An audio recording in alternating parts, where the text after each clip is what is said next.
winner does not win the Ballon d'Or. And this is a classic case of picking and choosing. This is what they do sometimes. Remember when Modric won the Ballon d'Or? Now Rodri, we get who back then? Cannavaro. We have Nedved. Nedved, different. Thierry Henry should have won that one, but I guess that one's a little bit different. But the point I'm trying to make is the higher ups, the higher powers that be, they just can't start picking and choosing when they want to give a midfielder the honor of being the best player in the world. It's crazy because now we've got someone like Rodri who he did have a great season this season, or last season, sorry. He won the Premier League, 4-time champion. He was a focal point in them winning the Euros, Spain winning the Euros. But in that same team, you have Dani Carvajal. He won La Liga, he won Champions League, scored in the Champions League final, and he won the Euros as well. So if we want to go that route, okay, should he be winning it? And now moving on to Vinny himself. Let's just look over some numbers. In 39 games in the 2023-2024 season, Vinny had 33 goal contributions. That's 0.845 per game. Everything ran through Vinny the back end of the season. The first part was Jude Bellingham, everybody knows it, this and that, yada, yada, yada. But when push came to shove, who were they calling on? It wasn't Jude. It wasn't Jude, baby. It wasn't Jude. It was Vinny Jeezy from semifinals against Bayern, I think both legs, and the final against Dortmund. But at the same time, yeah, Jude gave him an assist and all that stuff. But literally, Vinicius was acting different last season. And it goes to show kind of his growth. I know it's not a thing of, hey, he used to be trash, now he's great, and trash is even a strong word. But he used to be not so good to the point where Karim Benzema and Ferland Mendy in a Champions League game were telling each other not to pass him the ball because he's playing against them. That's Vinny. That's the Vinny we know or we knew. And from then he just kicked on. He scored in the Champions League final against Liverpool for them to win. And he just keeps doing it. He just keeps getting better. And this was his year. This was his year to do it. Everyone thought he was going to win it, myself included. And he doesn't.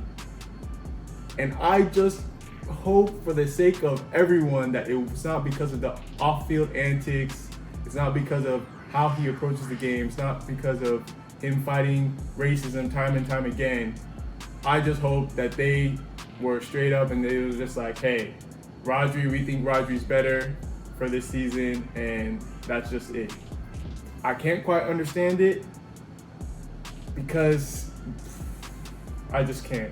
Vinny was playing against all odds every single game in La Liga. Every single time he went to a opposing team stadium, he was going to the lion's den, racist abuse, getting projectiles thrown at him, being called a monkey. But every single time he stepped on the field, he produced. He produced, and he did it with a smile on his face. Like, that's just, it's different level. But maybe this year is his year, not this one that just happened, but this upcoming 2025 Ballon d'Or, because he's still cooking. And we're behind you, Vinny. I'm behind you, Vinny. Now, moving on just want to spot check a couple people on the list itself. So we've got Rodri in first place, Vinny in second place, Jude in third, Dani Carvajal in fourth. I'm going to go down a little bit to number 11. We've got Phil Foden. Going down a little bit further, we've got Martin Odegaard at number 19. and you'll see why I'm saying this. And then down a little bit further to number 21.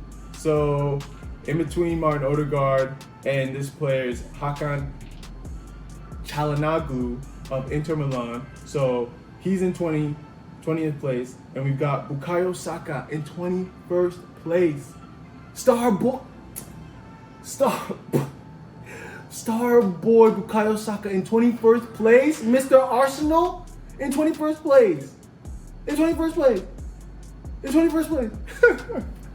Now, I don't know who anyone thinks Martin Odegaard is, but he's not who they think he is, because there is no reason for him to be number 19 on this Ballon d'Or list. No way. You know who's number 25? Cole Palmer. So you're telling me last year, Martin Odegaard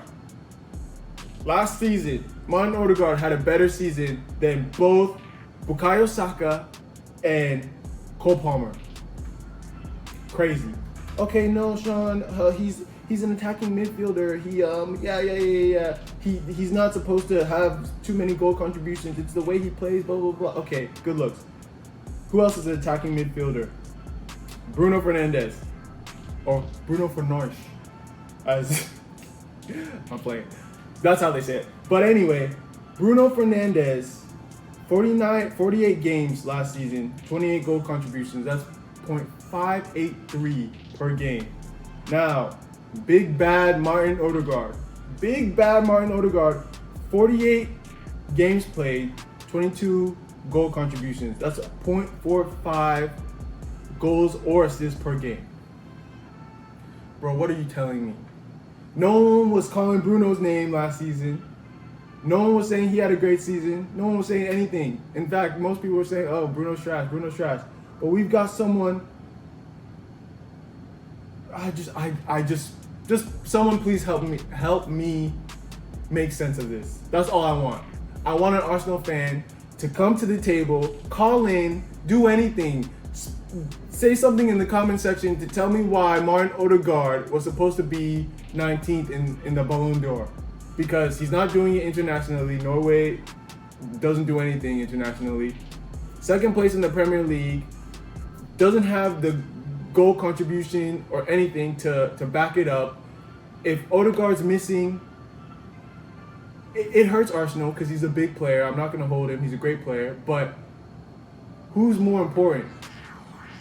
I can name, maybe to me, 3 or 4 players on Arsenal that are more important than Martin Odegaard. Saliba, Declan Rice, Bukayo Saka. Maybe Gabriel Magalhaes. Then Martin Odegaard starts coming into conversation. Like, that's for real. But anyway, people will say, oh no, Martin Odegaard's been out this whole season. That's why Arsenal's in, 4th place? Off the top by less than 5 points. It's not too bad. And Saka has been out for a couple games as well. So let's hold our horses over there a little bit.